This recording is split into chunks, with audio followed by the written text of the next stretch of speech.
90 से 95% रहे।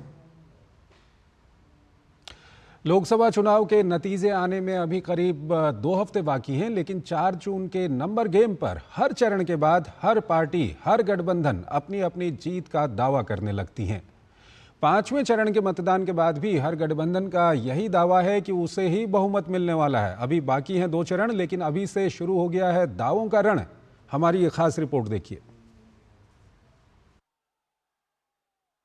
लोकसभा चुनाव में अब तक हुए 5 चरणों के मतदान के बाद सत्ता पक्ष और विपक्ष जीत को लेकर अपने अपने दावे कर रहा है। प्रधानमंत्री नरेंद्र मोदी ने बिहार के मोतिहारी की विशाल जनसभा को संबोधित करते हुए कहा कि विपक्षी गठबंधन भ्रष्टाचार, तुष्टीकरण और सनातन विरोधी सोच के साथ खड़ा है और 4 जून को नतीजे घोषित होने के साथ ही इन सभी को बड़ा झटका लगेगा। पहले चरण में इंडी गठबंधन पस्त हो गया था। इसके बाद के चरणों में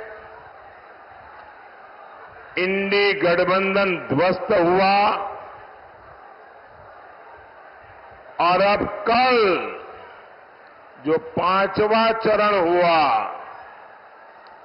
इंडी गठबंधन पूरी तरह परास्त हो चुका है।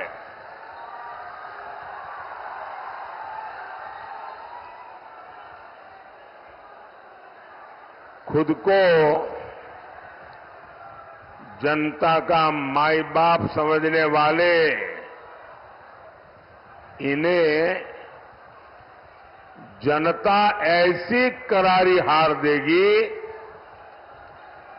ऐसी करारी हार देगी कि दुनिया देखती रह जाएगी। एनडीए 400 पार के लक्ष्य के साथ आगे बढ़ रही बीजेपी का दावा है कि एनडीए ने बहुमत का आंकड़ा पार कर लिया है। केंद्रीय गृह मंत्री अमित शाह ने ओडिशा के संबलपुर की जनसभा को संबोधित करते हुए कहा कि 5वें चरण के बाद एनडीए 310 सीटें जीत चुका है। 5 चरण के चुनाव समाप्त हो गए हैं।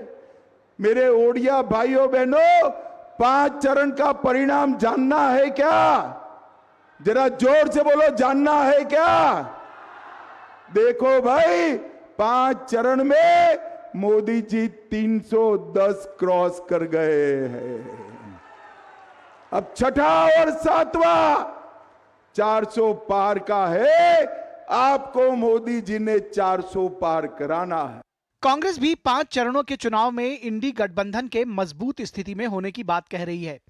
कांग्रेस अध्यक्ष मल्लिकार्जुन खड़गे ने हरियाणा के यमुनानगर की जनसभा में दावा किया कि बीजेपी की सीटें हर जगह घट रही हैं और इंडी गठबंधन की सरकार बनने जा रही है। केंद्रीय मंत्री अनुराग सिंह ठाकुर ने कहा कि एनडीए ने 5 चरणों में शानदार प्रदर्शन किया है और देश की जनता फिर एक बार मोदी सरकार बनाने के लिए आतुर है। वहीं आरजेडी नेता तेजस्वी यादव लोकसभा चुनाव में बीजेपी की बड़ी हार का दावा कर रहे हैं। ने 5 चरणों में शानदार प्रदर्शन किया है और छठे चरण में छक्का लगाएगी। फिर एक बार मोदी सरकार बनाने के लिए देश की जनता आतुर है। बीजेपी साफ हो रही है क्योंकि ना एक एजेंडे पे उन्होंने कोई वादा जो है पूरा नहीं किया, इसलिए जनता कर रही इंसाफ, बीजेपी हो रही साफ। वहीं दिल्ली के मुख्यमंत्री अरविंद केजरीवाल ने भी 300 से अधिक सीटों पर जीत के साथ 4 जून को इंडी गठबंधन की सरकार बनने का दावा किया है। हालांकि ये तो पार्टी नेताओं के अपने अपने दावे हैं, लेकिन अगर पिछले लोकसभा चुनाव नतीजों पर नजर डालें तो 5 चरणों की इन्हीं 428 सीटों पर बीजेपी को 237 सीटों पर जीत मिली थी, जबकि कांग्रेस सिर्फ 44 सीट ही हासिल कर पाई थी। वहीं डीएमके को 24, टीएमसी को 10 और एसपी बीएसपी को 4-4 सीटें मिली थी और अन्य दलों के खाते में 105 सीटें आई थी। अब इस बार के जनादेश का पता तो 4 जून को ही चलेगा, जब वोटों की गिनती के बाद नतीजों का ऐलान होगा। जनादेश डेस्क, डीडी न्यूज।